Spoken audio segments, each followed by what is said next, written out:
Hello, good evening, everybody. Welcome along to your Monday night Rangers Rabble phone in. I hope everybody is well. You didn't miss us too much at the weekend. I hope everybody's well. Hello, I'm Martin, and tonight I am joined by Wilf Marshall. Wilf, how are you? I've had better weeks, Martin, thanks. Yeah. Scotty, how you doing, my friend? All good. All good. Been a while since we've spoke, Scotty. I know. You just won't let me on anymore. I try not to let you on the shows that I'm hosting. I'm not going to lie. I'm not going to lie. Aye, wow. That's disappointing to hear because I really like being on with you. and my favourite person in the whole of the rabble, Alan. Alan, how are you? I'm good, all things considered, thank you. Ouch. Hello to everybody watching. Like I said, Nicholas Moore. Hello to the South Wales Loyal. I hope you're well. Hello to all our members as well. Thank you so much for becoming a member and helping to support the Rangers Rabble. Of course, if you're watching on YouTube, please do like and subscribe. And thanks to our sponsors at Zenith Coins. If you use code RR10, you will get 10% off merchandise over at Zenith Coins. Go check it out. Some fabulous stuff over there. Some great Rangers stuff as well. So go and check that out. Now, obviously, we had planned a kind of overview show. It's normally like a Euro debrief, but I didn't really fancy doing a Euro debrief on Wednesday, after that performance against Ajax on Tuesday. I've got my days mixed up. No, you were right the first time. I was right the first time. There you go. That's how long it's been.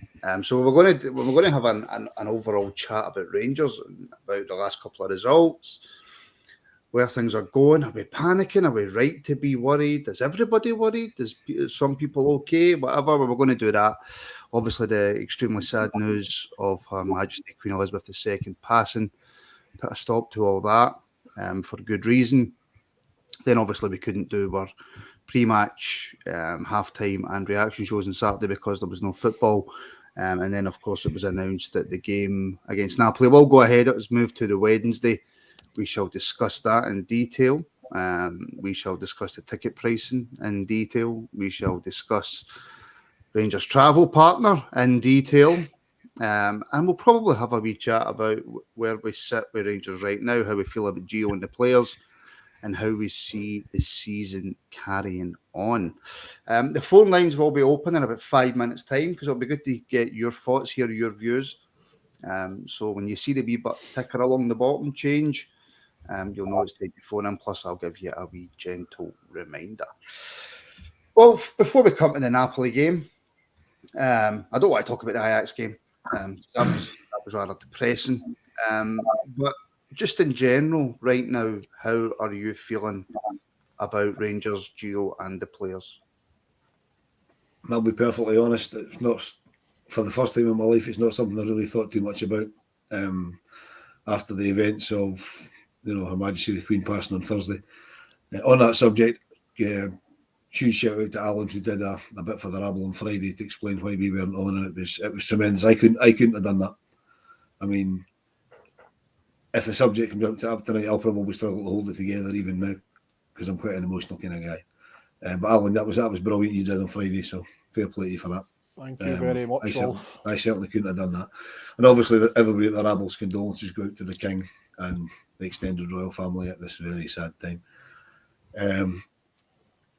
On a cheerier note, if you like, hopefully there's at least one person that's currently in the queue for St Giles Cathedral watching it, because I know Stevie English is in the queue, so hopefully he's on his phone watching the podcast. So I hope he gets in to see the coffin very soon. I was very fortunate that the Queen's cortege came through Aberdeen yesterday, and I joined the thousands that thronged the streets to see her pass by, which was a very emotional moment, more emotional than I thought it would be, to be honest. But it was lovely to see the people of Scotland out showing their respect. And their numbers, well. Yeah, I mean the scenes in Aberdeen, which I saw. I mean, I stayed away from the city centre. It can be absolutely mental, and even where I was crazy numbers. crazy numbers of people, which is fantastic to see. Just shows you what everybody in Scotland thought about the Queen. You know, I mean, she wanted to die in Scotland. She got her dying wish. And as I say, condolences to everybody in the royal family, to everybody in the UK and the colonies for the loss of an absolutely wonderful woman. And I'm going to start talking about Rangers before I start crying. So, to get back to what you said, Martin, no, we don't want to talk about Ajax because Ajax was an absolute shit show. I was fortunate or unfortunate, however you want to put it, to actually be in Amsterdam last Wednesday. Went to the Youth League game in the afternoon, which was considerably better than the first team game at night, although we lost 2-1, hit the woodwork 3 times, including from a penalty. Ajax youth setup's phenomenal, absolutely phenomenal. I was speaking to Craig Mulholland before the game, and he said, look at these facilities. Even if you get hammered, the boys will learn so much from these facilities. You know, absolutely superb. And just to touch on the Youth League game, unlucky to get beat 2-1, even with the missed penalty. 2-2 would probably have been a fair result. Decent crowd in as well. Quite a lot of Rangers fans there watching it, which was decent. 10 euros each to get in. You know what I mean? Unless you're Jeff Winter who pulled the press pass trick because he didn't realise he needed a ticket when he turned up. But yeah, that was good. Then obviously the first team game shambles. But I mean, to me, I know we've done a couple of pods with the Ajax guys, but what a support they are! An absolutely phenomenal, proper support. I mean, Rangers were trotting out before the game, you know, don't go up to the ground early because there's nowhere to go. Now, everywhere there is to go is at the home end, you know, pubs and restaurants and pub and cafes and stuff. We went there after the Youth League game because it was pointless going back into town. They could not have been nicer to us. The Ajax fans were absolutely superb. They really were. Even after the game, we didn't get kept in because quite a lot of Rangers fans, understandably, left before full time. And we were on the metro with them back into town. And the Ajax fans, they couldn't believe how poor we were. That was the overall thing we got from this, why there was no fight in the Rangers team. None of them mentioned the performance, they just mentioned the fact there was no fight, there was no desire. It was just so easy for them. Very little resistance. But their fans were absolutely sensational. So, I mean, but their reaction to our performance tells you all you need to know about us. They just look, why was that so easy for us? And that's basically what there was. A few of them say that to me. Why was there no fight? They expected to win, but they expected us to put up a fight. And had we put up a fight, I could have accepted 4-0. You know, you can accept getting beat by a team that's better than you. They're spending hundreds of millions of pounds on players relative to what we've got, and it's never nice to get beat. But if you get well beat by a decent side, but you're trying to, you at least put up a bit of resistance. But they just rolled over and died, and it was horrible. And it's worrying because that's 2 games in 4 days we did that. Because it was exactly the same at the Secrets the Saturday before. No, it was well. But yeah, Scotty, to stay away from the Ajax game because I'm still really pissed off about it. It's nearly a week later. I'm still really pissed off about it. Just, if you're going to do that, well, go on mute. Come on. Jeez. Sorry, mate. I thought. Sorry. Yeah, jeez. Will just does not like. I've got a bit of a cold, mate. Sorry. I mean, I know we've all had a few days off, but we can't be this rusty, gentlemen. Come on. Scotty, just in terms of the actual Rangers team, the players involved in the team, Gio, the manager, how are you feeling about it all? Obviously, we've not had the best at times of late, and I mean, it's just 2 games. In the grand scale of things, it's 2 games if we're trying to keep our positive hat on, but it's 2 games where we have been comfortably and easily pumped. I'm a feeling of, depends which way I look at it. Personally, I feel embarrassed because it's two of the biggest games with the biggest audiences, and you can accept, you know, we said it before, we as Rangers fans, we go into every single game that we play. There's a belief that we can win any 90 minutes of football that we play because of how we play and who we are. And we've got a reputation. We've always had a reputation of being a hard-working team. It's gone. 2 games gone. And we're like looking at the team going, almost, where has this come from? You're looking at automatically pointing fingers and trying to understand what's happened. And quite rightly, a lot of it's going towards the manager. because I've said it before. I don't know about everyone else, but I've said it. I find Van Bronckhorst, especially in the press, wholly uninspiring. I don't think he really evokes a lot of passion, which would explain why you go to the games. I mean, it's not the first time at Parkhead where we've lost a goal and then looked direction and rudderless. Mm-hmm. Walking out onto the pitch, we look, I wouldn't say frightened, but just not up for it. Just far too relaxed, we'll see what happens during the game. I always feel like that's the message with Gio. Go out there, enjoy the occasion, we'll see what happens.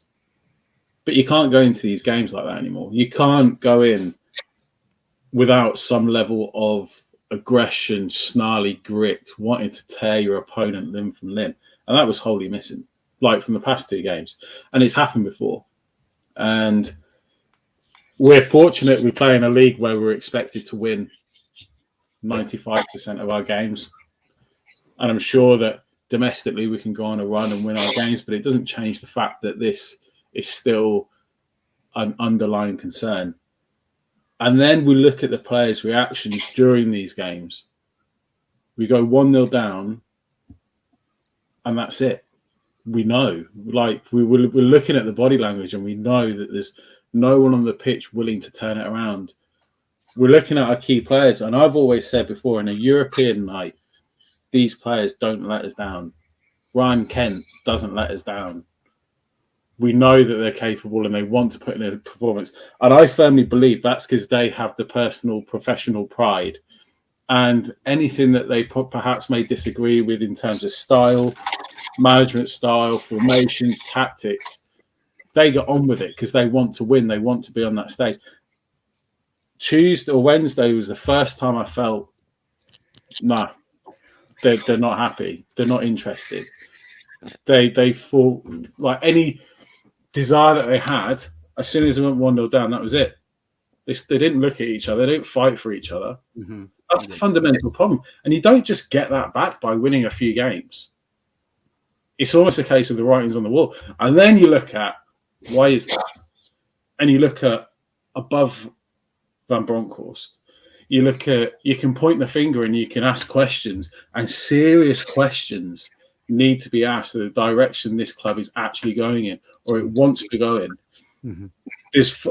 I feel that the guys in control, there's serious ego problems there, and there's megalomaniacs wanting the glory for themselves, and they're wrestling. There's something happening, and they're perhaps wrestling, and they're always looking for a fight. And it's whether it's Sports Direct, the SPFL, the SFA, Cinch, yeah, exactly. And who's looking after the football club? They're all interested in themselves. Or we know we can pinpoint the guys who are only interested in themselves and their egos, and we know it. Mm-hmm. And we do not need to give them any loyalty, because at the end of the day, these guys are custodians of our football club. They are not the owners. We are the football club. And if we do not feel like they're running the football club in our best interests, we need to do something. And then we look at the guys that they appoint. Do we feel that they do the appropriate job? We have to ask questions there. And these questions are not new questions. Well, the one person you could say that probably does do his job properly, and it frustrates the hell out of all of us and annoys us, and we'll come on to it, is James Bisgrove. He probably does his job excellently. Probably one of the best in the UK at his job, but it doesn't sit nice with us. But yeah, because he's completely desensitized, and we expect better from the guys at boardroom level, or the CEO, the management, or whoever. James Bisgrove, we know exactly what he is. He's a London boy that's got a really good platform to do his stuff and maximise revenues wherever possible. Which is what he's doing. That's what we want. But also, there needs to be someone to keep him in check. But you would think there would be one or two people on that board who were big, massive Rangers fans who knew what it meant to supporters that would be able to rein them in. Right, but when you're so consumed in your own ego, you don't see it. Yeah, this is the problem. Just come back quickly, Alan, to Gio. Channel member Ray He's fearing the worst, and he's not convinced by Gio's tactics whatsoever. No, neither am I. Excuse me. We spoke about it on the match reaction on Wednesday night. The players have got a lot to answer for. But Gio's picking the team. He's picking the setup of play. He's picking the tactics. He's sending them out there with the instructions. So for me, the buck on Wednesday night and last Saturday starts and stops with Giovanni van Bronckhorst. He's telling them to move it from side to side and recycle it, and not wanting to show any creativity by the looks of it. Playing out for the back, moving the ball from side to side instead of moving forward and trying to create and trying to get the ball in behind and make space. It's just basic things like this that we're not doing, and that's Van Bronckhorst's setup. So for me, that's worrying. The lack of fight, the lack of desire, that comes down to individuals. But we see it right across the team. It's not just one or two players. It's not just one player that spat the dummy out because his deadline day transfer never went through. It's not just one player that's been dropped for bad performances and now he's coming back in and he's not too happy about it. It's not just one player that's been told he has to go and lose some weight and work in the gym a wee bit harder. It's right across the squad. We're seeing this lack of fight, lack of desire, this as if they don't want to be there. It's just like, right, okay, that's the game starting. Let's get us 90 minutes at the road and get home again. So that tells me there's a bigger problem going on that we don't know about. And I know there's been rumours and there's stories. There's always going to be rumours or stories, particularly at a club like Rangers, when things don't go right. But it tells me that there is something going on there that I don't know what story to believe. I don't know what rumour to believe. We've heard multiple ones recently. But it wouldn't surprise me if something was true along the lines of there's been a fallout in the dressing room between two groups of players. If that's true, that's up to Van Bronckhorst to fix. It's up to Van Bronckhorst and Dave Voss and Roy Mackay and James Tavernier as a captain as well, actually. And your so-called dressing room leaders like Connor Goldson, who's been posted missing for quite a few weeks now. It's up to them to get the players together and rattle their heads together and get this sorted out. And it's up to them to sit down, even if that's not the case, it's up to for them to sit down, review the last two games and go, what the hell are we playing at? What's wrong? Let's air your grievances out. Let's sit down as a group and let's talk this through, because we need to do something. We need to get this out in the open. There's no point in no playing for each other and no fighting for each other. That comes down to individuals, that comes down to players. But overall, when it's a big group problem, it comes down to Van Bronckhorst. And the tactics have just been totally... I really don't know where he's been going the last couple of games. I'll tell you where he's been going. He's been going fucking zonal. Don't get me started in zonal marking. Right, just before we carry on, and the phone lines are open, folks. 0141 628 7237. If you want to phone in and get your point across, please do that, because it is a phone in, and it's nice when folk do phone in. 0141 628 7237. We have just surpassed 120. I think we're at 124 members now. If you want to become a member and get access to extra content, we've got our Super 6 shows, we've got our live Sunday members shows, and of course, the more the members grow, then the more shows get put out there, and we get closer and closer to Rabble TV. So if you fancy doing that, click the join button below. If the join button isn't there for you, there is a link in the description. Choose whatever plan suits yourself, and then you are an official member of the Rabble. Well, something I wanted to take to you, because I'm pretty sure you'll have plenty to say on this. Channel member Andy, Gio's comments afterwards has just told the players that they can't be at fault for a shocking performance since we can't compete. Ridiculous comment. Absolutely ridiculous comment. Particularly because that comment came very, very quickly on the back of the club saying to the supporters, right, it's 150 or 180 quid for these 3 games that we can't compete in. Thank you very much indeed. Mm-hmm. And it also, any team in the league that now takes points of us will say, well, we shouldn't have done that because we can't compete against them for the same reason as they can't compete in Europe. He's given every manager in the SPFL a soundbite. Every single, and the journalists will throw it out, and it's just a daft thing to say. So I mean, I know what he was trying to say, It was the way that he said it. And okay, I know English isn't his first language, but he's been around the game in the UK long enough that he should know how to phrase things. You know, I mean, that's really, really ridiculous thing to say, because we can't compete. I mean, we all said Magic back into Champions League, fantastic, but we might take a few scuddings along the way. And we've been very unlucky in the first two games we've got. Was the game we don't want to talk about from last week. They're flying this season. They're unbeaten. They're now 6 from 6. They've conceded 3 goals and scored, I don't know, the best part of 20. I believe Napoli are unbeaten since the end of April. You know, they scudded Liverpool last week. So the first two teams we've got in the group stages are absolutely on fire. And we can't keep Wayne's out of close. So that's not really doing us any favours. But for the manager to come out and say we can't compete, I know exactly what he means. You need to spend big money to compete at the top end of the Champions League. But it doesn't take a lot of money for players to compete on the park, even if the players are better than you. Let them know you're there. How many times do we see it? You know, you're playing against a lower league team in the cup, and they leave everything on the park. That's what we should be doing against Ajax's and Napoli's and Liverpool's and whoever else we might get going forward in future Champions Leagues. Yeah, the lower teams in our own league do it well. Every week. Exactly. Every week they come to Ibrox and it's like a cup final for them. Yep. For me, that's a problem. Yeah. For me, the comment, I thought the comment was disgraceful. Okay, in hindsight, you can say, you know what he's trying to say. We've come up against Ajax and we're going to come up against Napoli. By the way, Ajax will beat better teams than us this season. Let's just get that, said that on Thursday and Wednesday night as well, sorry. Ajax are going to beat better teams than Rangers this season because they're a phenomenal side. But see, if we couldn't compete with these types of teams, Champions League level teams, we wouldn't have put Borussia Dortmund in the Europa League last season under Van Bronckhorst with many of the same players. We wouldn't have beat Leipzig in the semi-final, who you could argue are a Champions League level team with some of the players they've got under Van Bronckhorst with many of the same players. I'm not buying this that he thinks we can't compete with these teams.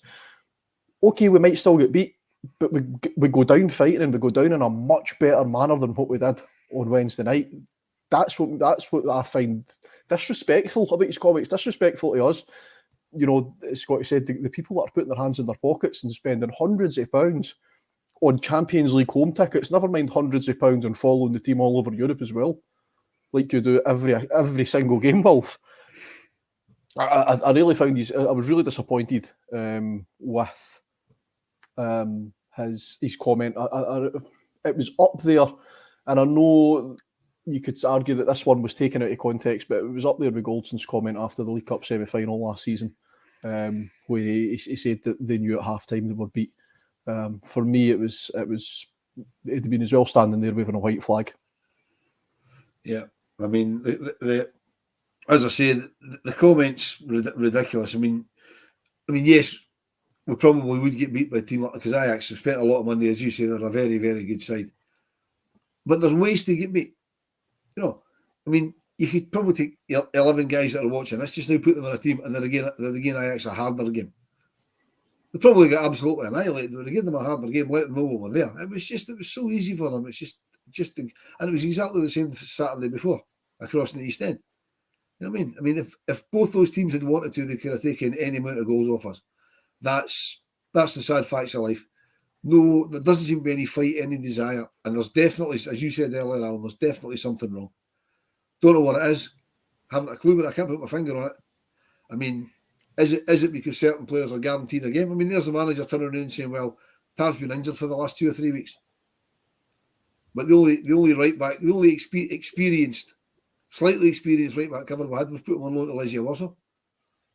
So the man's injured. The man's injured. Everybody knows he's injured, but they all know he's going to play because there is nobody else. Because the only guy they could have put in for him has been loaned out. Yeah, what sort of signal does that show to the rest of the players? I think that's a conversation worth having, Scotty. Zukowski, or whatever his name was, I can't even remember his name now. He wasn't good enough. Let's face it. I know we never saw a lot of him in the first team. Saw him for the B team a few times, and he was just bang average for the B team. But the fact that we don't have anybody at right back, my argument, or what I was disappointed about, was on Wednesday night we had Devine on the bench. Tav went off. quite rightly, because he was injured. As Wolf says, we could all see, we bring on Leon King. Leon King's more than capable player, but what kind of message does that send to the actual right back we have sitting on the bench? Surely the purpose of having him on the bench was in case Tav got injured. What kind of message does that send to him, Scotty, that he's not going to get any team? I don't know what message it sends to him. I mean, it's poor planning. It's poor planning from our perspective. Obviously, whether he's talented. I mean, these boys are talented, but yeah, I can't explain to it. I really want to turn around and say it's not really a slight on him. It's just the fact that he was there to make up numbers, bring experience. But why we're in that position where we're in the Champions League, we've generated or expected to receive an income of circa 110 million quid, and we're taking a 18-year-old right back for a bit of experience to our first Champions League game in 11, 12 years. And it's, what strategy is in place here? What is this? What is going on at this football club? How did we get into that position? How, knowing the players that were leaving, let's face it wasn't like they left on the last day of the window. I can't fathom it. And it's all. I just get flashbacks to the Europa League run.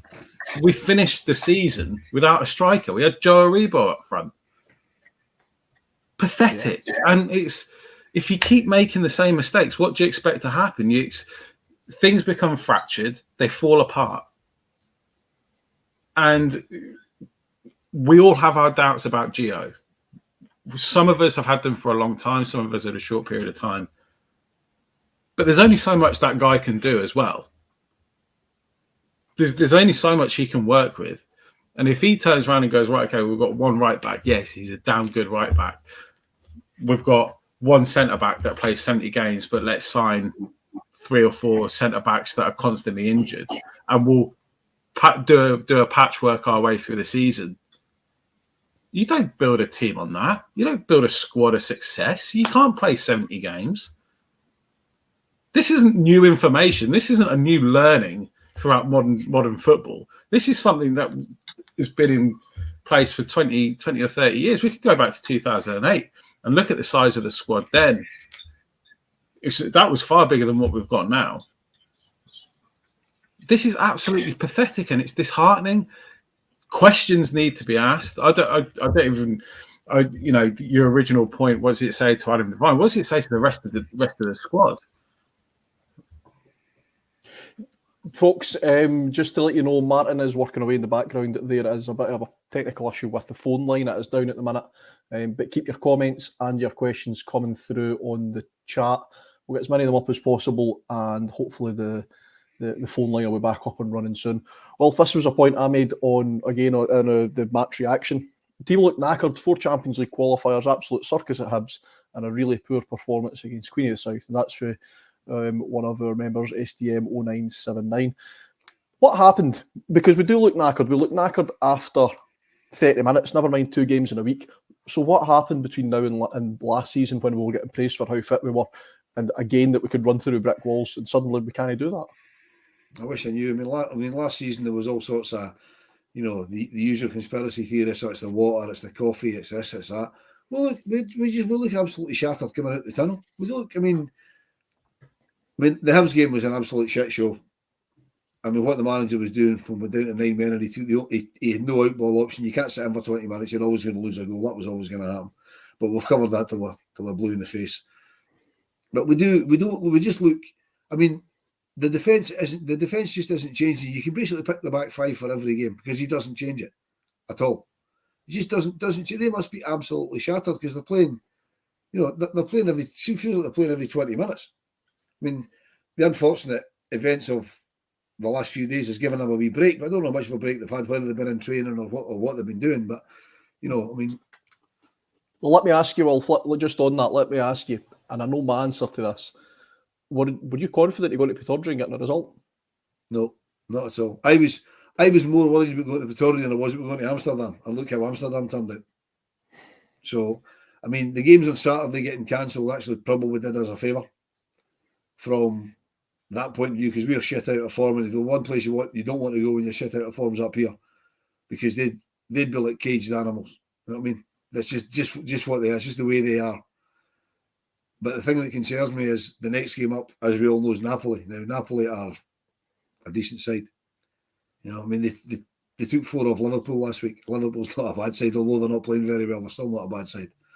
So it's very, very concerning the form that we're in.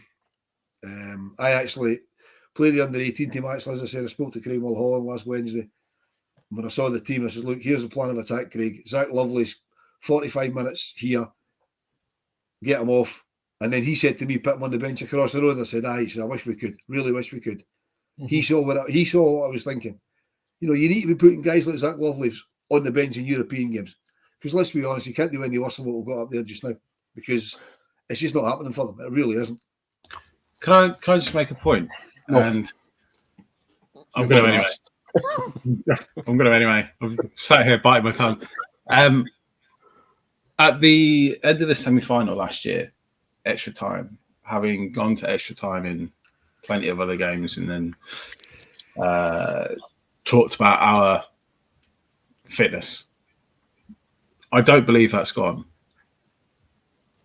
But I remember them saying, Connor Goldson, Calvin Bassey, at the end of that game, the semi-final, it's all in the mind. Your legs keep on going. How much energy did they have? And you're telling me that all of a sudden it's no longer in the mind and it is in the legs. Well, which one is it? It's the mind. They've gone.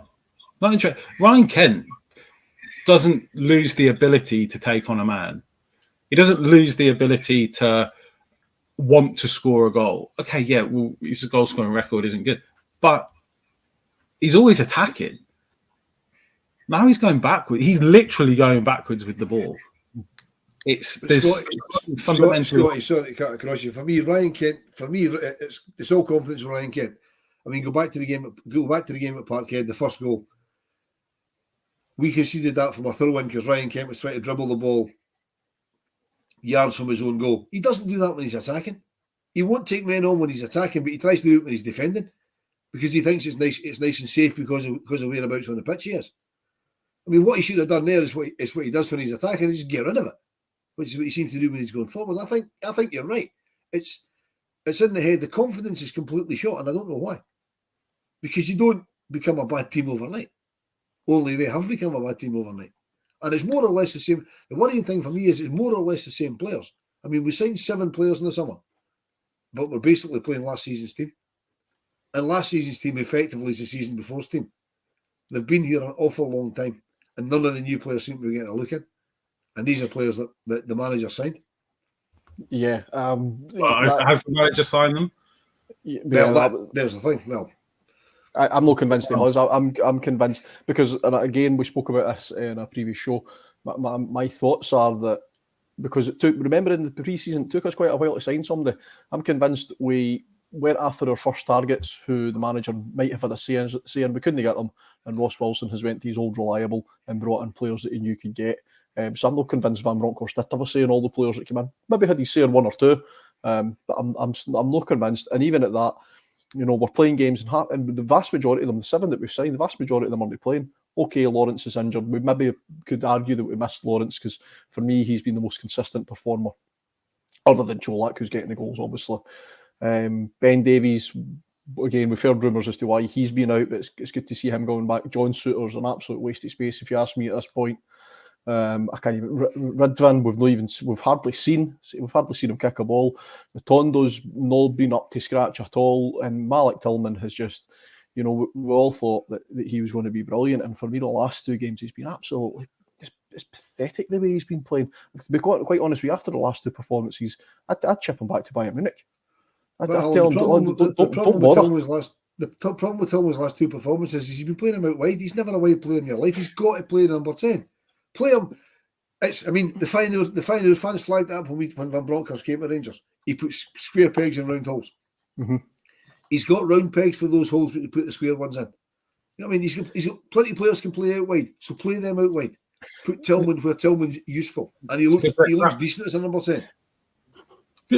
Is there also just something else that I've noticed? The tactics gradually Are we seeing Gio's tactics? I don't know. Are we seeing the disappearance of old tactics? One thing that's bugging me is Tav. And you can point to being injured the last 3 weeks, but this has been going on a while now. As time goes on, his forward runs are becoming fewer and fewer and fewer. You can't have one of your most influential goal threats, albeit I know he's from right back, but a guy that's learned how to play the role and do the role as well as he does. And it's almost like the message is negative. Don't push up so far. Don't overlap so much. Don't push up so forward.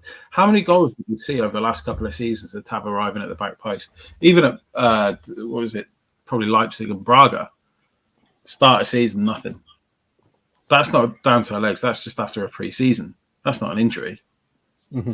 It's all changing. And it's, as you say, it's square pegs, round holes. What's he doing? That's the $1 million question, isn't it? That's what we've basically spoke for the last 36 minutes trying to figure this out. Okay, so a few people have mentioned in the comments a few minutes ago, so I'm going to ask about the younger players we've got in the first team squad. Now, I'm not talking about playing the entire B team. I'm not talking about playing the entire youth team. Scotty, I'll bring it to you first. Guys like Charlie McCann, do we throw them in there? First of all, do we throw them in there? Would throw them in against... who did we play Wednesday? Napoli. Be a sort of a baptism of fire. Baptism of fire, it's quite hard to say. Or would you play them against Dundee United at the weekend? But do these guys get into the team to freshen it up? Not to freshen it up. I just think they're a better option. I don't think you need to overcomplicate it. I've seen Charlie McCann when we Queen of the South. His impact on the pitch, 15 minutes, was far greater than Glenn Kamara's been all season. I love Glenn Kamara, but he's been woeful. He's disinterested. Get guys that are interested in. I'm really confident that Charlie McCann's going to learn while he's playing. Alex Lowry, exactly the same. Zach Lovelace, I've not really seen enough of him, but by all accounts, he's an absolute machine and he looks dangerous. And probably those are the three that I'd actually start introducing into the first team, not because we need to send some rockets up the senior pros or we need to freshen things up. I just think they're the better options and they're good enough. Is Charlie McCann in the European squad? I don't think so. I'm not sure that he is. I don't know. That's a good question. I'm not sure. That's a good question. Because he wasn't on the bench. I don't think he was on the bench in Amsterdam. So I would question whether he's in the European squad. It's a good point. It might not be. Because he's not Scottish. He's came from Man United as well. He's not came right the way through our youth system. Yeah. Okay, so but in general, we're talking about in general. Well, Scotty mentioned three names. Okay, Lowry's injured, but again, we're talking in general. When he's back, Lowry, Lovelace, McCann. We saw King floating about the first team. Devine, I know people are starting to develop opinions on Devine based on his performance against Queen of the South. You can argue whether that's fair or not. But are we at the point now where we say to these guys, this is your chance, go and take it. We're at home at Dundee United on Saturday. Go. Let's see what you can do. Prove you should be in that team and prove you should be keeping guys that are rated, that we rate, the fans rate, I'll say, at 5, 6, 7, 8, 9 million pounds, whatever it may be. We're going to keep them on the bench and you're going to play because that's, as Scotty says, it's not to put a rocket up their arse, but it's to put a bit of fight and desire back into the team because I expect to get it off those lads. Do we do that on Saturday? Yeah, you've got to start giving these guys. I mean, one we haven't mentioned is Robbie Eure, who scored the opening goal against Queen of the South. I think Robbie Eure's a fabulous player, and he's a couple of years older than Zach Lovelace, so I'd be more inclined to play Robbie Eure than Zach Lovelace, just because he's a wee bit older, a bit more streetwise, and you know he's shown he can score goals at Ibrox because he did it against Queen. Okay, it was only Queen of the South, the greatest respect to Queen of the South, but yeah, I mean you can't throw them all in because you can't put in a team of kids. You just can't do it. Dundee United will roll all over us. But I mean, there's nothing. Leon King's an established first team squad member now. So where's the risk in playing him? If Tav's injured, put Leon King at right back. You know, or if Tav's injured, put Leon King at centre back and put James Sands at right back, or whatever formation you want to do it. We can't be playing injured players because it's going to affect us in the long run. And if the kids are good enough, they're old enough, without any question. I mean, let's be honest. Robbie Eure's, if something happened to Joe Morelos wasn't up to speed, I'd have no problem putting Robbie Eure in. Charlie McCann I'd put in that midfield every day of the week before before Stephen Davis, Ryan Jack. And I love Davis and Jack, but I'd put Charlie McCann in there. Again, as I say, I'm not sure he's in the European squad. Alec Lowry, that assault that got him injured was at the worst possible time for him, because he would be a first team starter right now without that, I think. Yeah. Would you put in? Sorry, you add just I can't remember what I was going to say because I was just too busy nodding on to Wilf there. Just the Charlie McCann, if you look at how he plays, he is Davis reincarnated, quicker, stronger, and without the fear. I'd get him in 100%. And if you look at, if there is a game in the SPFL where you probably would introduce them to against an opposition, it probably would be Dundee United. They're a team that seems to always play about 4 or 5 youngsters anyway. They will be quite familiar with the guys that will come up against. And yeah, okay, they're aggressive, but they'll have to match it, and they're going to have to match it anyway. I'm not going to like who I think or who I think will be or won't be good enough, but it's certainly a game where we should be introducing these guys, and I certainly would be looking at Lovelace. I mean, there's no smoke without fire, and there's clearly an attitude problem with some of our players, and I've really lost any patience I had with these. I don't want to show any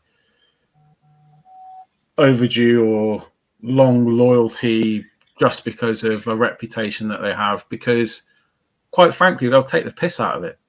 They'll take advantage of it. And I think they are. So, no, not for me.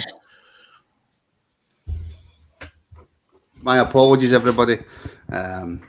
Mental. Unfortunately, the phone lines will not be open tonight. I'm having some serious issues with the provider. And yes, I have paid the phone bill before everybody starts with the phone bill. No, I didn't go away from my dinner before everybody starts asking. And no, if I did, there was no chips before everybody starts asking about that as well.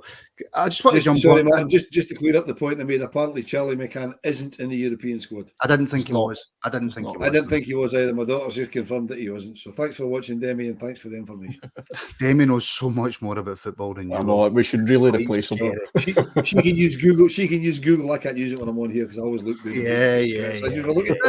We can tell when you're on your phone, you know. I know. That's why I try not to use it. That's why I try not to use it. You don't hide it very well when you use your phone. I know that we don't have many fit centre backs, but for me, I would have King in there before Goldson right now. I'm sorry, I would have Leon King starting, absolutely no problem. Well, I'd have Scotty in before Goldson right now. I mean, Scotty is quite tall. I don't know if he's as tall as Alan, but he's tall. I'm a centre forward, and no, I'm not as tall as Alan, but I am quicker. Is that because you're shorter? No, it's because I'm just quicker. Alan's not the fastest man in the world right now. I am not. I don't know. Alan can sink a pint at a fair old lick, so I don't know if that counts. And he can disappear off the Burger King just as fast as well. Obviously, but we will preview Napoli very, very shortly. I want to move on to that. But just finishing up on this conversation about bringing the youth in. I mean, Leon King isn't a B team player anymore. Leon King is as far as we're led to believe, a first team squad player. So if he's good enough to be in the first team squad, he's good enough to play, whether that be against Napoli, whether that be against Dundee United, unless my wee brother's playing for Dundee United, in which case then Leon King's in for a tough game. But that's just me being biased. But Alan, I would be more than happy for Leon King to play against Napoli, to play against Dundee United, to play against Celtic, and I would be more than happy right now for him, although it would be difficult because James Sands isn't a natural centre back. But if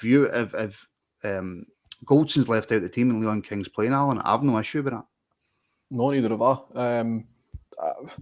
You could probably argue, there's probably an argument there that Leon King should be starting ahead of Sands because of that reason. Sands isn't a natural centre back, which I would understand. But Sands he's been doing okay.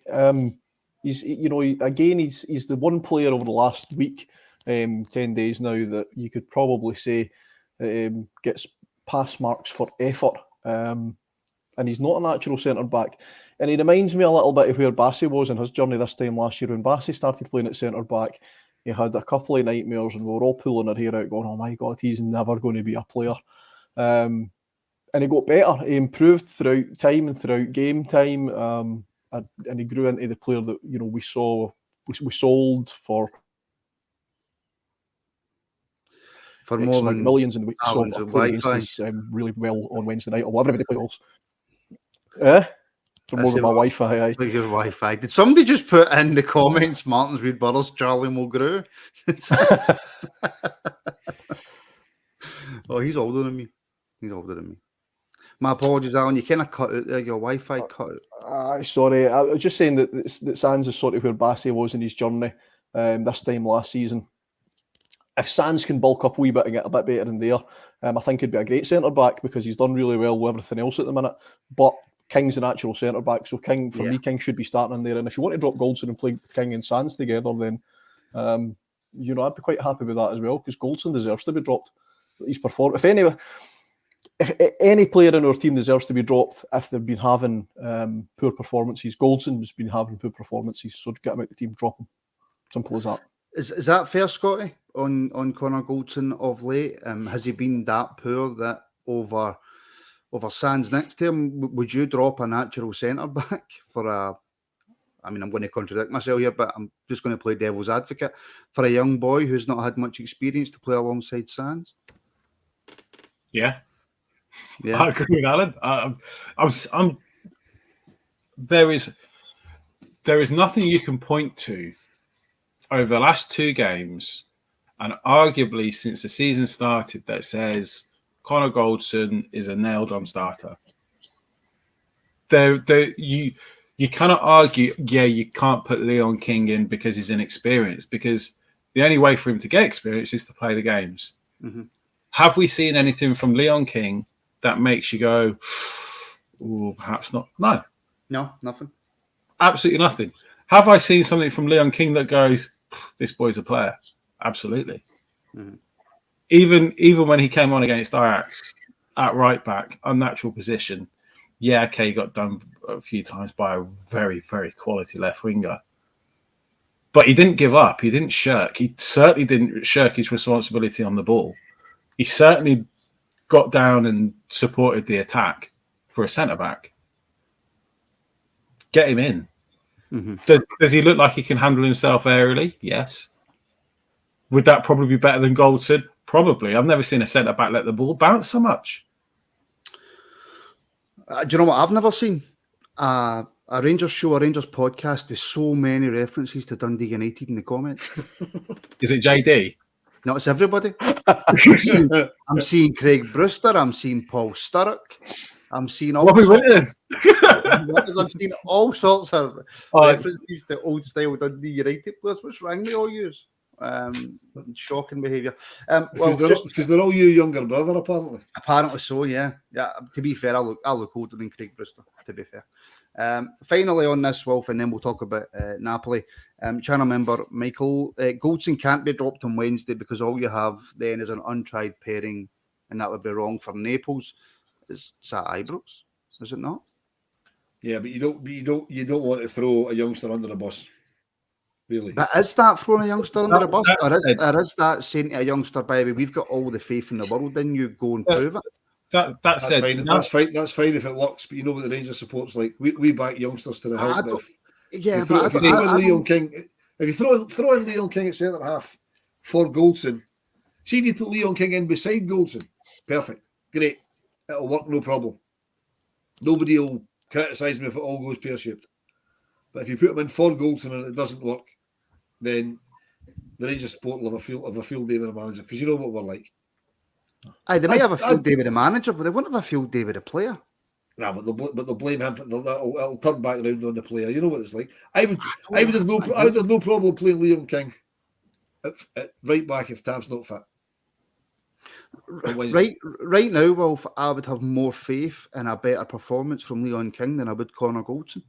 Well, so would I, but he's never going to drop Connor Goldson anyway, so it's a mute point. But he's never going to, because that's half the problem, is everybody knows that Connor Goldson, as I said earlier, that Connor Goldson and Tav are not going to get dropped. Well, Tav will, because he's injured, apparently. Well, he's been injured for the last 3 weeks and he's still been playing. But the manager can't come out, Scotty, say that Tav's been injured for 2 or 3 weeks and then continue to play him after that, can he? No, not unless he's made a full recovery, which he might have done. We don't know. We've had an enforced break, haven't we? Morris Malpass, what's going on in Scotland? I saw Sead Dykstra there. Last I saw Sead Dykstra, he's still looking for the ball in the air from Negri. Yeah, I mean, how old do you people think I am? You know, I know I had a bad paper round, but... No Ali Maxwell comments, please. You do look like Ali Maxwell, Alan. You're his spin. All right. It's an absolute spin image. I can honestly say I'm a better goalkeeper. Well, possibly. I mean, I was a goalkeeper, but I'm 5'2". So, Alan, Napoli on Wednesday at Ibrox. They're not a bad team. They're all right, aren't they? But they're going to be coming to Ibrox, full of Rangers fans who are all skint after paying to get to the game. Oh, yeah. Do you know, I actually forgot about that. Sorry, Alan. Do you know what? Before we come on to that, let's talk about that. You've just reminded me, Al. The ticket prices, obviously, look, no away fans. There'll be a lot of supporters that maybe can't go now because it's on the Wednesday instead of the Tuesday. Maybe people booked up, coming from Belfast, coming from all over to watch Rangers, maybe can't go now. So the club have put the tickets, obviously, up for resale. And rightly or wrongly, you can tell me, Al, they seem to be charging a lot more for the tickets. It's absolutely scandalous, isn't it? So the tickets for this game, not including hospitality or any corporate tickets, the tickets for this game for your general punters have ranged between £50 and £71. That is absolutely scandalous. Is my Wi-Fi away again, or are you just not talking? No, we're all listening intently.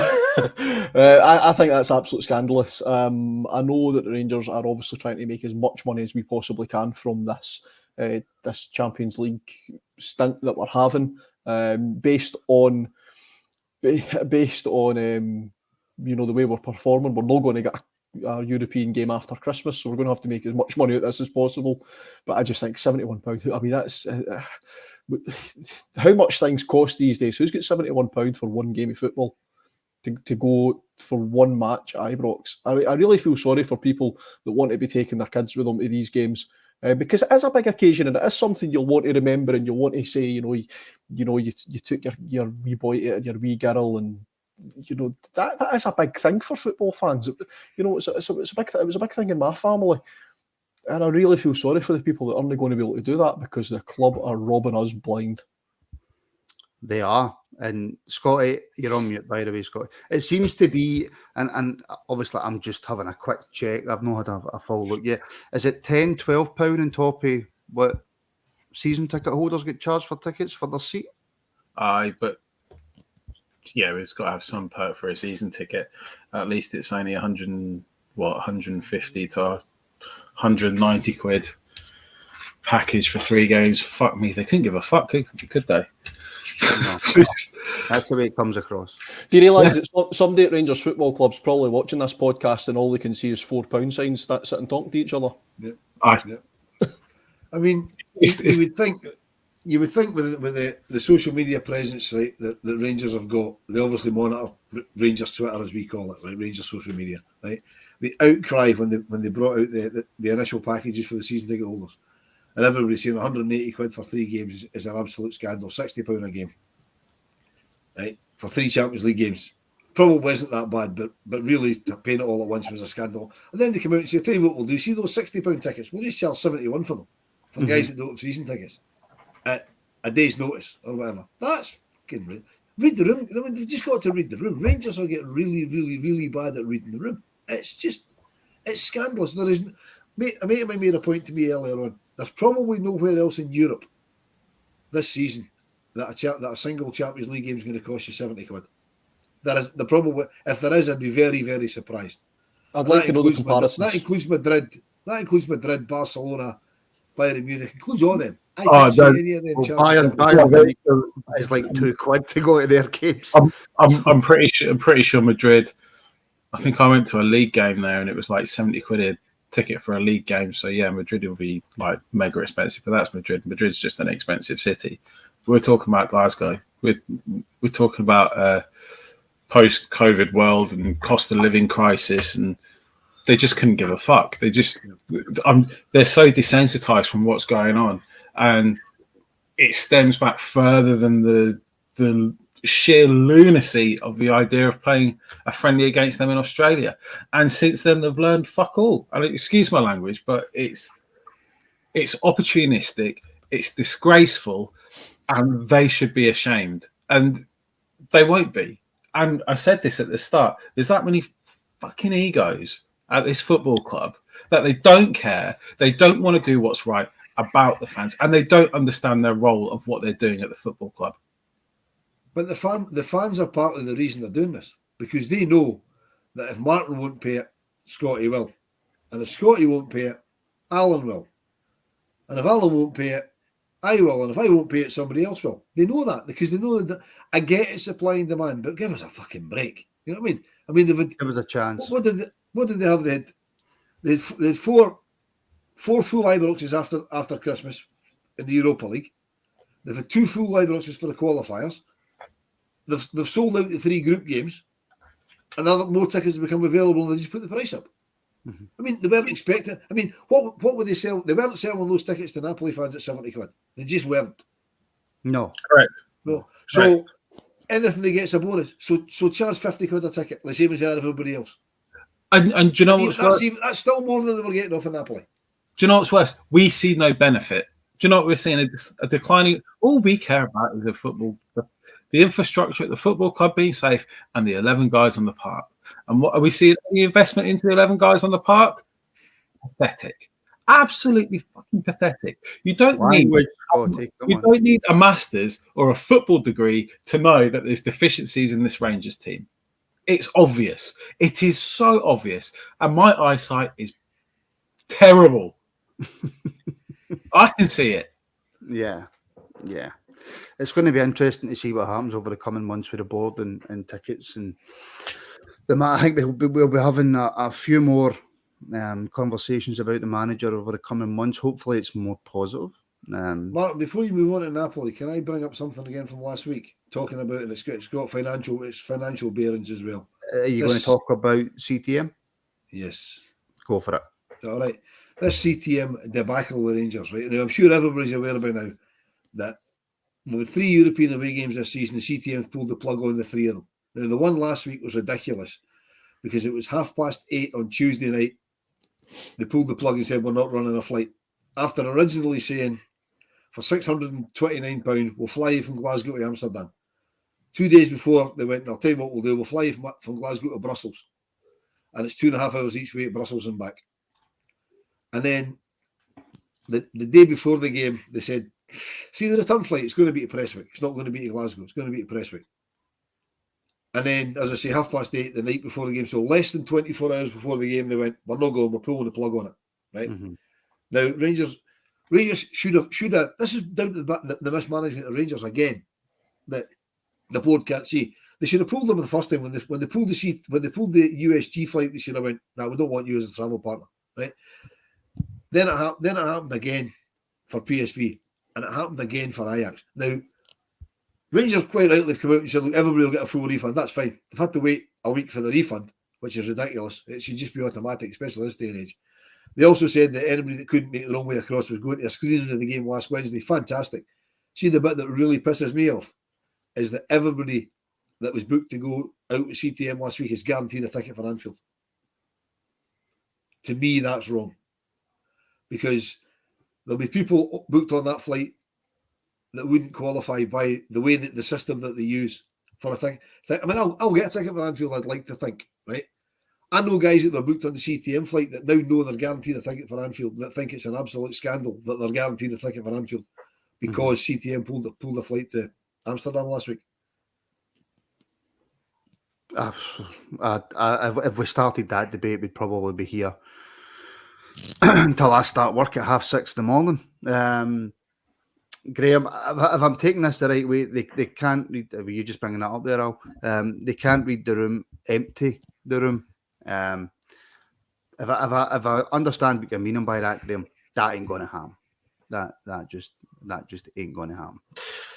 Alan, I think I might have asked you this before, but I'll try again. Napoli, not a bad team. Yeah, I don't know a great deal about them, but they are certainly they're certainly a team that we should be worried about. They beat Liverpool. I know Liverpool haven't started the season particularly well, but they beat Liverpool quite comprehensively last week at home. Their star striker, I believe, won't make the trip to Glasgow, which it will be beneficial to us because it means we'll only get beat 2 or 3-0. No, I also don't know a great deal about them. I think I heard somebody say or read in the comments somewhere that they're undefeated in the league so far this season as well. They haven't lost since the end of April. Haven't lost since the end of April. So they're obviously a very good team. It's a difficult league, the Italian league, and that's not an easy thing to achieve. So we're going to be up against it. But we knew we were going to be up against it against every team in this league when the draw was made, in this group. Sorry, when the draw was made. It's a difficult group. We've probably got the hardest team or the most difficult side we could have asked for in pot 3 in Napoli, and in pot 2 Liverpool, and a really, really difficult team in pot 1 in Ajax as well. So, I've made a joke about it that I don't think we're going to be in Europe after Christmas. I made a joke about that. Realistically, and my heart was thinking, we'll be all right. We'll be all right. We'll get enough points, and we'll at least finish third, and we'll drop into the Europa League. The way we've played the last couple of weeks, and looking at how Napoli are playing, because that's the game that you would have thought that's the pot 3 team. That's the tie we're going to have to at least get 4 points for. I really fear for our immediate future in European competition this season. I think we could be in for a long, long night on Wednesday night. Hopefully, we see the better side of the Rangers turning up. Hopefully, they've all went into the training centre during their unexpected break and went into a wee dojo somewhere and sorted out their issues with each other. But you just don't know. You don't know until Wednesday night, until we see the lineup, until we see how the team play. I'm hoping that a packed Ibrox, an emotionally charged Ibrox, is expected to be on Wednesday night, will get them up for this game. But should that really need them? Should they really need an emotionally charged packed Ibrox Stadium to get up for the Champions League game? Yeah, they do need something, but should it really take that? If you're a professional football player and you're not up for a Champions League game against a top side, what are you going to get up for? So it'll be interesting. Wednesday night's going to be interesting. It's going to be an interesting evening. It'll be a strange evening at Ibrox as well. I believe there's not going to be the Champions League anthem won't be played pre-match as well. So it'll be quite a strange evening. I'll wait to see how Rangers tackle that, and what kind of atmosphere is with an Ibrox Stadium. But I expect it to be absolutely buzzing on Wednesday night, regardless. And we'll just see what team turn up. You just don't know with Rangers right now. Is it wishful? Let me ask you, Martin. Is it wishful thinking that we're going to get the best side of Rangers turning up, or have we seen in the last 10 days what we can expect for Rangers for the rest of this season? I'm worried. I mean, I understand that this has been another very negative show, right? And I don't think there's been no reason for it to be a positive show, right? There's nothing good has happened in the last 2 weeks. I'm looking at the performances in the league last season. I'm looking at our away European performances last season. And yeah, you know what? A couple of times we played well in Europe at home. I'm looking back to the Europa League final, and I'm actually thinking to myself, have we ever had a sustained period of playing well under Gio? And I don't think we have. I don't think Gio's ever had a good period at Rangers. He had a couple of very, very good performances in Europe. We got to a European final, which was fantastic, phenomenal, times that I won't forget ever. But Scotty, I'll take the point to you. I personally don't see any way that our performances get much better under Gio now. I don't see a way back for the players under him. And he's just took himself off screen. Sorry. I tried to take myself off mute there. You're spot on. You're absolutely spot on. And if we look at the sequences of performances, particularly away from home, and I again repeat myself from the start, it is like the players get themselves up for these games. They kind of ignore the instructions and the tactics, because I always feel like if Gio had his way, and I've seen Ross in the comments and he nails it, he's always talking, keep the zero. That mentality essentially just tells you, sit back. Don't press the game. Don't chase after them. Don't progress with the ball. Sit back, keep the zero, and we'll nick something. That's what it's like under Gio, away from home in Europe. It was almost what it was like under Gio at home in Europe to PSV. The only game with exception is probably the Red Star Belgrade game. Dortmund away, Scotty seems We to didn't have chase the game. clouded people's judgment. No. Yeah, we won that game, but it wasn't like we went after them. We were tight, we were compact, we kept the ball when we had the ball. And then when, we did progress with the ball. And if you remember the game, we benefited from a dodgy handball decision. Well, it wasn't a dodgy handball decision, but we didn't even know it was a handball. We didn't even claim for it. The game just stopped and we got a penalty. And then we got another corner and we scored from it. And then we grew into the game from there. But that is the players.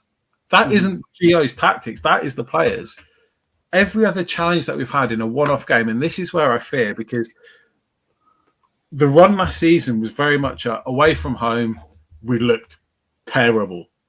And you can go back to a Leipzig game where we should have got beat 3 or 4-0 quite comfortably, but they were happy, kind of like semi-final, winning 1-0. And then we took them to Ibrox. And again, it's the players. The atmosphere, the players got us up for it, got us over the line. We're not going to have that. We've got nothing to chase. We've got nothing to really go for it. And, we are seeing a really huge step up from PSV. And now we're in the Champions League and we're coming up against the Napoli team that are going to be right on it, right up for it. And from the beginning, Scotty. They are running. I'm hopeful that maybe they're very similar to us, whereas away from home, they'll start off a bit cagey. Even if they do, they have serious quality players. I mean, they signed. This is where a recruitment for fan. They signed this Georgian guy in the summer. I can't remember how much they spent, but someone maybe in the comments will correct me on talking crap. But I think I heard that it's something like £5 million. The guy is incredible, and he will give us a right torrid time. He's 21 years old, but Spalletti plays his team very aggressively. We're fortunate that the big centre forward, again, name I can't pronounce, he's injured. But they plan. They have depth in their squad because they plan and they need quality players for when players get injured. So they've got another quality striker that's going to come in. And in fact, it's Diego Simeone's son that came off the bench and scored €10 million, which is an absolute snip when you see how good this guy is. It's £8 million to us. We spent £5 Ridvan and he can't get in the team. If you say that, right, okay, if we needed a winger, then we can stump up that, which make a huge difference to our team. But we probably didn't even know he existed. Well, and of course they've got I don't know his name, but I managed to catch bits and bobs of the Napoli Liverpool game, and they had a boy in the middle of the park that was at Fulham or something, and the commentators were giving it, he was at I think it was Fulham, he wasn't very good, blah blah blah, and he totally had the game controlled against Liverpool. Well, they are coming to Ibrox. I think the way that the game's going to start is, Spalletti's going to send the players out to go for our throats. Anybody who's watched us in the last 2 games knows how to start against us. That's my big worry, because if we thought that Celtic were decent against us, they're no Napoli.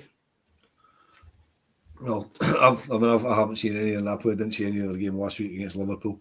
But I would expect them to send them out to have a right go at us. They'll be much better than Celtic because they're Napoli. They're going to be better than Celtic, but I don't think they'll be as quick as they were. I mean, they were lightning the speed that they ran about at restarting the game. Well, for a start, they can't restart the game as quick because it's our ball boys, and hopefully they'll be told, listen, slow the game up. They will be. I mean, our players need to be a bit more savvy as well. Instead of just giving them the ball back for free kicks that they can take quickly, stand in front of them. We're too nice. Somebody made it in the comments much earlier on tonight. We are too nice. We give the balls back. We stand off them. It's the dark arts they call it. All the shithousery. Stand in front until the referee tells you to shift. If you give them the ball back, throw it 10 feet in the air before you give them. Don't just roll the ball back to them like Ryan Kent tends to do. Do that. Slow them up. Annoy them. That's the sort of thing we're going to need to do, because they probably are a better team than us, better players than us, because they're spending money that we can only dream of spending on guys from Jordan and whatever else they're signing guys from that we probably don't know about, as Scotty says. But I expect them to come. They'll give us a game, but they've got no idea what Ibrox under the lights is like. As Alan says, 50,000 charged up Rangers fans, emotionally charged up Rangers fans. Are we going to be charged up though? Because I don't feel like I'm going to be charged up. I'll be brutally honest. I'll be charged up. You're going to have about 20 cups of coffee, that's why. Right. That's just to keep me awake in the drive then. So, Alan, I know that I'm probably not coming across as the most positive Rangers supporter talking about this game, because I'm not.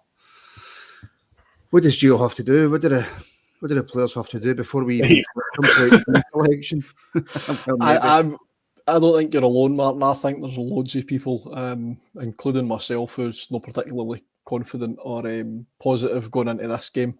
And I wouldn't have been after Celtic and Ajax. I wouldn't have been positive and confident going into whoever our next game was against. I wasn't confident. I wasn't confident of going to Pittodrie and getting points.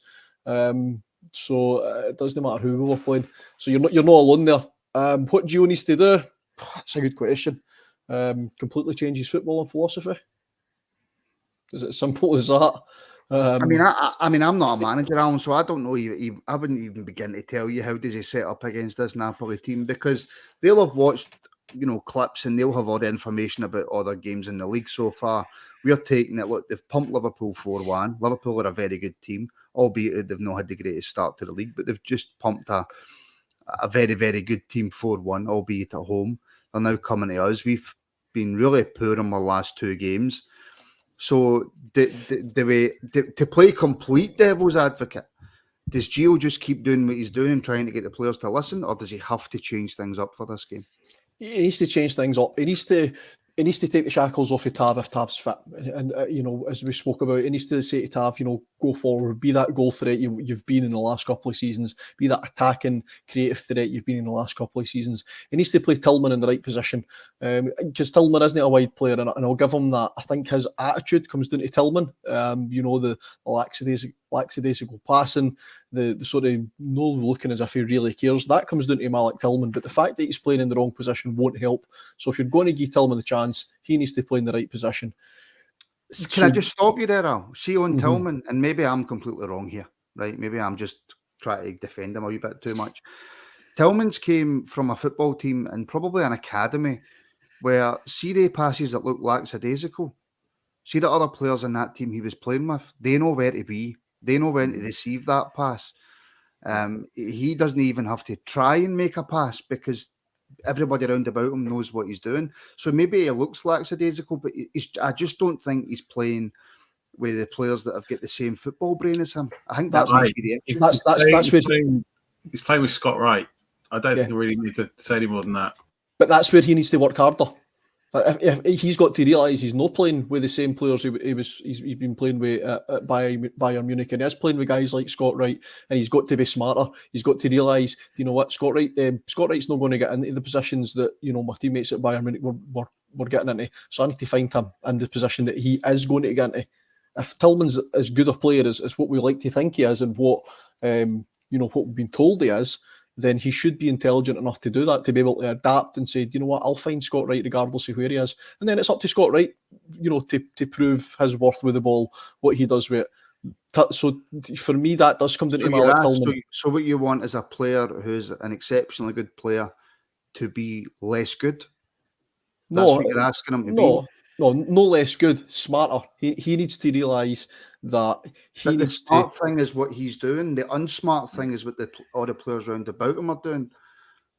I just don't think. I don't think it's easy when you've got a football brain and you've been brought up playing a certain way.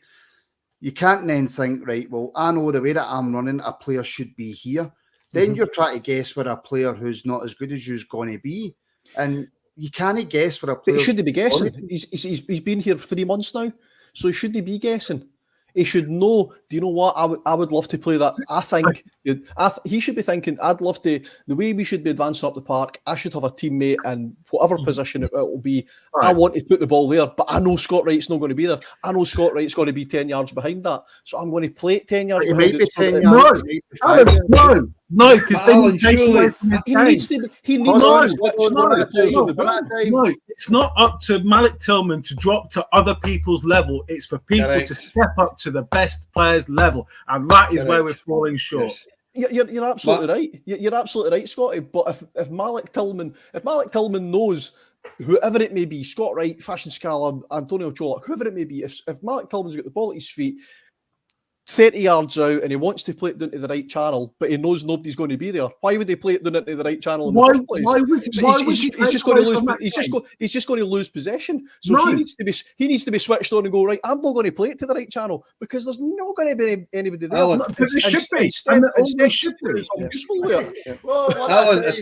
Alan, as soon as Martin made his point about Malik Tillman, you know, the first thing that came to my mind is something Ali McCoist said about Brian Laudrup. He says, listen, we paid a fortune for this Laudrup guy, and he came in. And the first 2 or 3 games, he was giving the ball away because his passes were going astray. Then they realised that it wasn't that Brian Laudrup was rubbish, it's that they weren't good enough for the passes, and they had to up their game. And that's exactly what they did. And look how that worked out. We need players to get on the same wavelength as Malik Tillman. Yeah, listen, I don't disagree with that, but see, in the meantime, but see if they're not going to. Sorry, if they're not going to be on that wavelength, and Malik Tillman is intelligent and is as good a player as what we've all been told he is, then he has to be a little bit smarter. No, play with the tools he's got. If he stops making those passes, these players stop seeing where they should be, and therefore we stay where we are. Do you understand? Alan, as you said, Malik Tillman should know. Hold on. What will happen is, Scotty, he'll continue to give the ball away, and we'll just sit here and go, that Malik Tillman's absolutely useless. But because he never finds a Rangers player. I tell you for why. Because we already recognise it and we already see it. We already recognise Tillman's doing these flicks. Tillman's playing it into the channel. Tillman weights the ball really fucking well, and we already see it, and we're already saying Scott Wright should have been there. Tav should have been there. Tav's like 30 yards back of the for some god no reason. Barisic should have been there. Barisic hangs back now. Ryan Kent is so negative. But you need these guys to get better. And if they don't get better, then they get out. And then we get the better players in. But unfortunately, we don't have the director at the top that we're like a rudderless ship getting these guys in to play with them. And it does feel a bit pointless. But as soon as you stop with that integrity in how you play, then you are going to regress as a footballer. Your teammates are not going to get any better. So it is vitally important that we don't discourage him from doing that. It's vitally important that we let him do that and let everyone else come up to his standard, even if it looks a bit shit in the first couple of games. We are not going anywhere. Can I just say a big thank you to Jim Sloan very quickly, and then you can carry on. Big thank you to Jim Sloan, a £10 super chat. Cheer up, lads. Easy the famous. Yeah, carry on. I'm not disagreeing that people need to try and get up to Tillman standards, but until they do, Tillman can only piss with the cock he's got. And if the cock he's got is Scott Wright, or whoever it may be, we're using Scott Wright as the example. You're just not listening to it now. I'm not going to say anymore. You're not listening to me. Just because of how poor Scott Wright is. Everything I just said. I understand what Scotty's saying, and I understand what Alan's saying. Alan, I think if I'm taking what you're saying... and he's wrong. Wait a minute. Shut up, you, right? What you're saying, Alan, is that the players round about him aren't good enough to get up to that level. So while he's playing with players that aren't good enough, he should adapt his game. He should be more intelligent with what he's doing. That's what you're saying. You're wrong, but that's what you're saying. Right? So we're quite happy to see Malik Tillman continually give the ball away and lose the possession in tight areas. No, what we're quite happy instead of saying he should be doing better with the ball. What we're quite happy to do. We'll continue to lose possession. That's fine. In my opinion, what we're quite happy to do is Malik Tillman to continue playing the way that he's playing. Gio then discovers that the players around about him aren't good enough. But do you know who is good enough to play that way? Charlie McCann's good enough to play that way. Alec Lowry's good enough to play that way. Yeah. They're good enough. The young players are. You bring them in. I guarantee you, you give Charlie McCann and Alex Lowry a month, tops a month, playing with players like Malik Tillman, you will see a huge difference in that football team. A massive difference in that. The other problem we've got is if we expect Malik Tillman to step down to the level of everybody else, when it comes to the end of the season, I'm not saying step down. Okay, that's maybe the adapt, but adapt, right? Okay, adapt his game, right? When it comes to the end of the season and we say, right, Malik, we've got this option on you, you'll be like, I'm not coming here. Yeah. I'll be honest with you. It's like from a game, I'm not coming here. For what I've seen of Malik Tillman, I wouldn't take the option just now anyway. I don't think the first 2 or 3 games of Malik Tillman, I'd have signed him straight away. I don't think he's been that great in the last couple of games, and that's not just because of who's been round about him. I think there was one game played out wide right. He's never a wide right player. He's been played out of position, and there was one. I think it was the Old Firm game as well, but it was the whole team, right? You can't just blame that on Tillman, right? But this is certainly a discussion for another time. Maybe when Scotty calms down a bit and stops being a big drama queen. I will ask one question in Tillman. I will ask one question. Based on what evidence would we splash the cash in Malik Tillman? His goal against Livingston? His goal in Europe? He's all-round play. Couple of goals. He's all-round play. He's all-round play. He's a pretty fine footballer. Yeah. And I wouldn't judge him based on the absolute shit show that we were sent out with against Celtic or Ajax. Every other game, I think, he's been pretty good and one of our most influential players. And that's a really short memory that you've got. The Celtic game and the Ajax game where we looked completely lost, completely devoid of direction and leadership cannot be attributed to Tillman, who's just walked through the door, who's been sent out onto the pitch without any kind of heads up of what's going on. Yeah. Well, listen, he's playing out of position. I'm absolutely, he has my sympathies there because he's never a right winger, an outside right, whatever you want to call them. But I just think he needs to adapt his game a little bit to suit what he's got around him. Some of the stuff he can do, the way that he can play, nobody else in the league can do that, in my opinion. And I think if you give him even more time with some decent coaching for him and the players round about him and the right players beside him, I think you would see a player who, albeit Bayern have got a buyback clause, but you would see a player who's going to be worth a hell of a lot of money. Tell you what, I'm going to go back and watch some of these games that people are mentioning in the comments because I think I must have been watching a different player. I think so. We were watching him so By the way, I'm clipping that up for TikTok. By the way, that should do quite well on the old. By the way, we have TikTok now at Rangers_Rabble. How old are you? Me, I am 32. TikTok's for Waynes. I know, but most of our viewers are of the older vintage. So I'm trying to get some younger viewers to watch the pod, and in order to do that, we have to. There was almost a Waynes and something there, but I'll leave that. But it's not after 9 o'clock. I'm just trying to appeal to the younger viewers. Alan, how old are you? You mentioned an outside left. How fucking old are you? How old am I? I'm 36. I don't even remember outside left. So Wayne, don't talk pish. You remember the first Stagecoach? Never mind outside left. No, I'm not. I'm 33. There we go. We're on Twitter, of course, as well, at Rangers Rabble. Facebook, the link's in the description. I think it's facebook.com/Rabble Rangers. We're on Instagram. I think it's at Rangers_Rabble. I really should do better. And of course, you can download or stream all of our shows on Acast, iTunes, Castbox, all these sort of things. I'm so bad with technology. Right, Alan, does Tillman play on Wednesday? No. Who I does Gio go away on Wednesday? I think Tillman does play. It's just because what are the other options? We'll start at the back. There's been a lot of talk, obviously, about McLaughlin since the Old Firm, but he played against Ajax. I would imagine he'll be in the team going forward. I don't know if Tav's fit, but if we just talk Tav is fit, who plays at the back on Wednesday?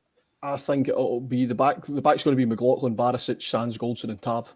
If everybody's fit, because Van Bronckhorst doesn't. I can't see him changing that. Can't see him changing it.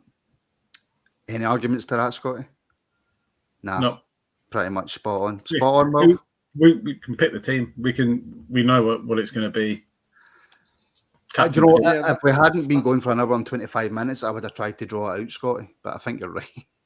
I think that's right, but I'd like to see Ben Davis because he's back. He's been training, so I'd like to see him in instead of Sands because he's a centre back and we'll need centre backs against a team like Napoli.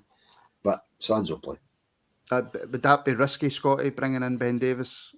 Yeah, from what I've seen so far, I think he needs a few games to go up to speed. His positioning and touch has been a bit frantic. And how's that going to happen if he doesn't play? But not against Napoli. Yeah, against Napoli.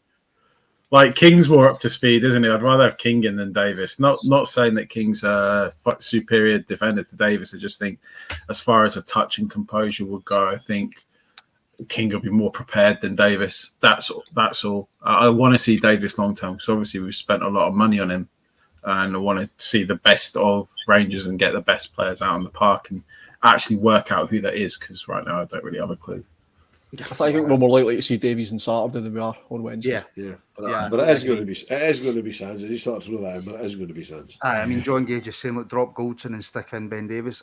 For me, Ben Davis is a left centre back, is he not? He's left-footed, Ben Davies. But you could play Sands at right centre back or King at right centre back. I would play Davies and King. Do you know? I think Sands would be a really good right centre back. I think he'd be an even better midfielder myself, personally. I think there'd be half a chance of dropping Goldson if Suter was ever fit, because Suter plays in the same position as Goldson at that side. But because can he be as bad as Goldson has been recently?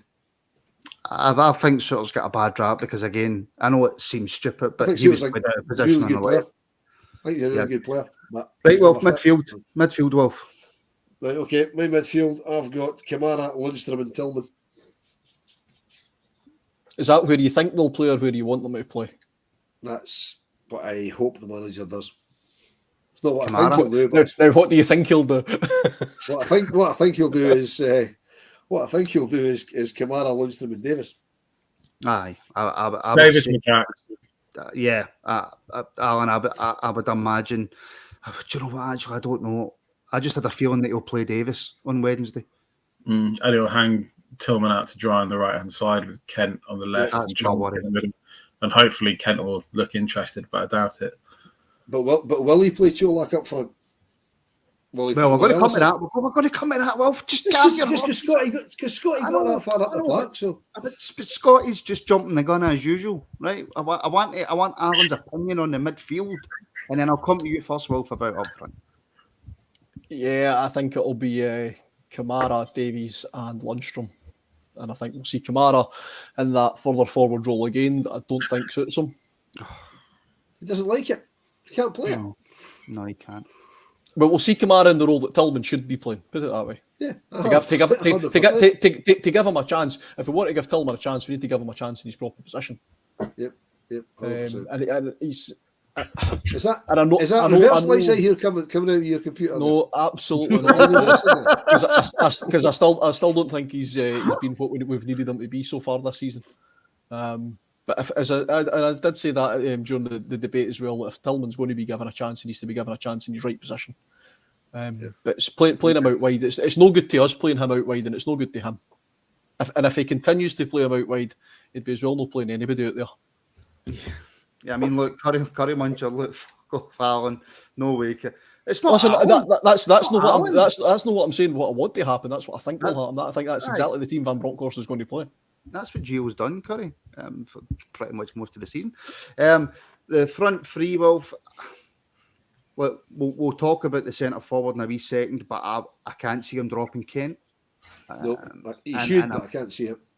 And if he's it's going to be either Tillman or Scott Wright. I mean, is there any advance on that for you? No, it's going to be Tillman or Scott Wright, and it'll be Kent on the other side.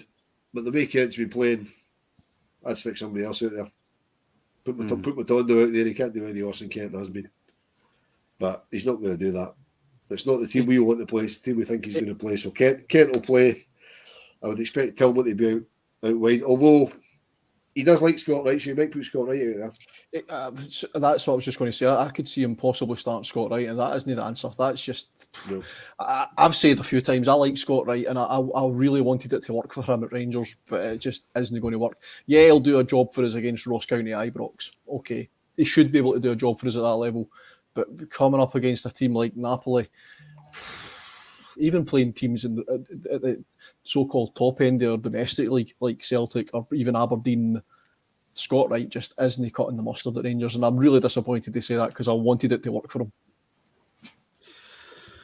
Scotty, just quickly before we go to the centre forward, what's your thoughts about left and right wing or whatever formation? Why did you sound so exasperated coming to me? It's not you, Scott. Are you? Okay. It's not you, it's me. I forgive. Oh, I've had that a few times in my life. Well, it's got to be Kent, hasn't it? If the alternative's Sakala, no thank you. And then on the right-hand side, what's our options? Matondo, Wright, or Tillman? So, Tillman. That's pretty. Hang Tillman out to dry on the right-hand side. Tell you what, listen, we don't. So you agree he's not been good enough out there? Yeah, that's not because of a lack of ability, though, is it? Right. What a comment is that? It's 9 o'clock. I start work at 6:30 in the morning. Oh, Lord, give me strength. But yeah, look, I hope it works out for Matondo. I hope it gets better. But the way it's looking right now, it's been a terrible, terrible transfer window. Well, striker, Cholak or Morelos, what's happening? What do you think? Morelos. I think he'll start Morelos. He shouldn't, but I think he will. What's the justification? But why do you think he would justify dropping Cholak? I know he wasn't great. I know he wasn't great in the last 2 games, but nobody was, right? So because Morelos is more likely to noise their defence up.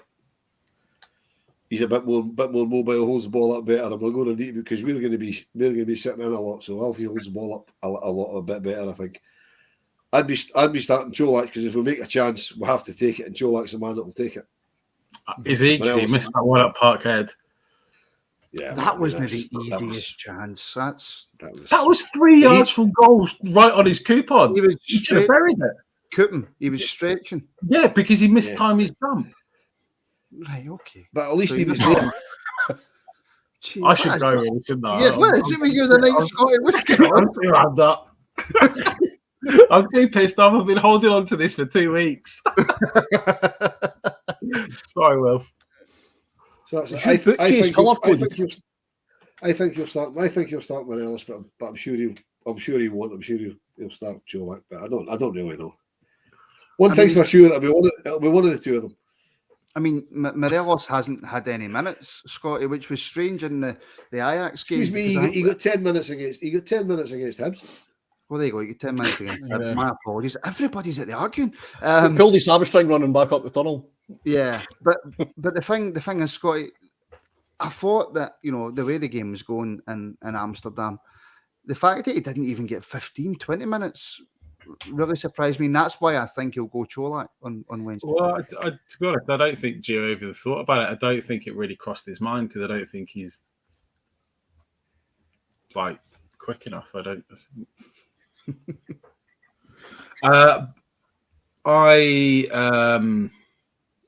I think the crowd will need Morelos. I think he gives, regardless of what's happened or what's been happening, he gives the whole place, the crowd, a huge lift when people see him on the pitch. And I think we need that now. Regardless of how he plays or how he has been playing or what he's done, we need a lift. And I think Morelos gives us that. But do you not think, Scotty, that it's better to keep that lift Start of the game, the place will be jumping at the start of the game. Do you not think it's better to keep that lift by bringing Morelos off the bench? Because as soon as he starts warming up, the place goes tonto. And then if they bring him on, it'll go up. You know, that'll be like an extra boost if they bring him on. Depends how much damage has been done. When he's on the pitch and you see him and he does his thing with his shoulder bars, his defenders, it's those things that give a lift as well. And he'll do that. And we'll need that from the start. And he can do that from the start. When you see him chasing down and bullying defenders, it gives the whole place a lift. Do you think if Morelos starts, do you think he'll have a word with that referee? Because it's the same referee that disallowed his perfectly good goal last year against Dortmund to Ibrox. I wouldn't imagine so. I don't think he's. We got through. Alan, do you think there's maybe a worry for Gio? And I don't know if there is. I don't know if Gio worries. I don't know if Gio knows what's going on around about him sometimes. But if he says, okay, I'll start Morelos gets an early booking, does Gio then has the quandary, do I bring him off? What do I do? Do you think Gio just doesn't want that hassle? Or do you think think there is a chance? There's a chance. I mean, let's face it, we all think if Morelos gets an early booking, we all think, oh my God, here we go again. What kind of Alfredo Morelos are we going to see for the rest of the game? But that's why Van Bronckhorst is the manager. He's got to make that decision. He has to have a word with if he starts Morelos, he has to have a word with him before the game starts about his behaviour. And listen, we've got leaders, so-called leaders on the park, Tavernier and Goldson. If Morelos is getting wound up and getting nippy with the referee and having issues with one or two players in particular, Tav needs to go and put his arm around him and tell him to chill out. Yes, we like that aggressive dig and fight for Alfredo Morelos, but we all know he can cross that line sometimes. Tav has to go and put his arm around him and tell him to wind his neck in a wee bit. So if he does pick up a booking, that's up to them to manage. It's up to them to manage. And if Van Bronckhorst decides to take him off early because of an early booking and bring on Cholak, then that decision lies squarely with Giovanni Van Bronckhorst. Yeah, I've got one final. I don't think we'd be able to debate whether it was right or wrong because you never know. You never know. Hindsight's 20/20, as they say. I've got one final question for you, but actually I've got two questions. One just for Scotty and then one for everybody. Alan wants to know, why are all your books colour coordinated on these shelves? I've got no answer. There you go. He's got no answer. Hopefully, he's got an answer for this. In fact, it's two questions in one, right? I think that's fair. Two questions in one. I'll start with you, Alan. Are you confident we can get something on Wednesday? And is Alan froze, or is he just looking at me really determined? I think he's froze, isn't he? He's frozen. An absolute peak. Right, well, fuck you.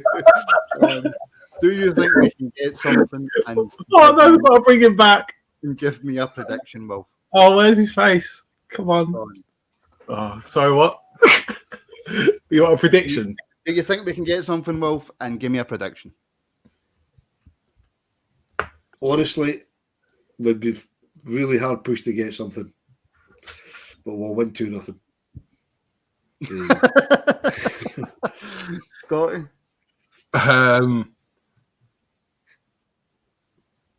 Look, of course we can get something. We're Rangers, and do you know what? We are strong, and we do have a good side. Wilf, you said it. We don't turn into bad players overnight. Something needs to happen. The players need to really feel it, and hopefully they've had a couple of days of solid hard work on the training ground and solid reflection, and they'll take that into Wednesday, and they'll take that onto the park, and they'll feed the energy from the stands, and we will get something, and we can get something, but we need to see that desire and determination, and we don't know what Napoli side are going to turn up. We don't know how well they travel. Every team drops points. Every team has an off day. Every team has a good day. We need the luck on our side, but we also need the support, and we need to feel it. I reckon we can get a win. We'll go 1-0. I like I very, very much like it. There's a lot of people in the comments who aren't so confident, which is understandable. It's very understandable. I mean, Graham Ross is taking the piss. He says 5-0 to Rangers. See, if it's 5-0 to Rangers, Graham, I'll do the next show naked. If it's 5-0 to Rangers. Please, God, no. Everybody, nobody wants that. Believe me. Look, lads, we'll end it there. Thank you very much for your time. Martin, before we go, sorry, it would appear that there's more bad news to convey to the Rangers family. It was mentioned in the comments at the start of the show, and it seems to have grown some traction on, certainly on our chat group. It would appear that Alistair McCoist has lost his mother. It would appear that Mrs. McCoist died this morning. Is that confirmed? It appears to be. Right, well, I didn't want to mention it when I saw it in the comments earlier, but I've seen it from a few different. I've been sent it from a few different places, so it appears to be confirmed. Right. Well, obviously, if that is the case, then everybody at the Rabble sends out their deepest condolences to Ali's mum. I don't think she ever missed a game, did she? I think she was always at Ibrox, wasn't she? Yeah. No, that's horrific news. I mean, I hope it's not true. I sincerely hope it appears to be true. It appears to be true. But, obviously, it appears to be, but not confirmed. I haven't seen it confirmed anywhere. But yeah, I mean, if that is the case, then deepest condolences go to Ali and his family. 94, I believe. 94, I believe she was. Yeah. 94 years old. Incredible. Yeah. So yeah, well, Scotty, thank you for coming on tonight. Thank you to everybody in the comments, everybody watching. Apologies for the phone lines going down. I'll try and get that sorted for Friday. Please do like and subscribe if you're watching on YouTube. If you're watching on Twitter, give us a wee follow, give us a retweet and a like on there as well. And if you want to become a member of the Rabble community and get extra shows and content, and we might be bringing out some articles as well on the YouTube community page for members, then please do consider that. The link is in the description. Thank you to our sponsors, Zenith Coins. If you go onto their website, have a wee look and see what they've got. Some great merchandise on there, and use the code RR10. You will get 10% off your order at the checkout. So yeah, just finishing up on what Wolf was saying there. Reports coming in that Ali McCoist's mum has sadly passed away at the age of 94. So yeah, again, our condolences go to Ali and his family.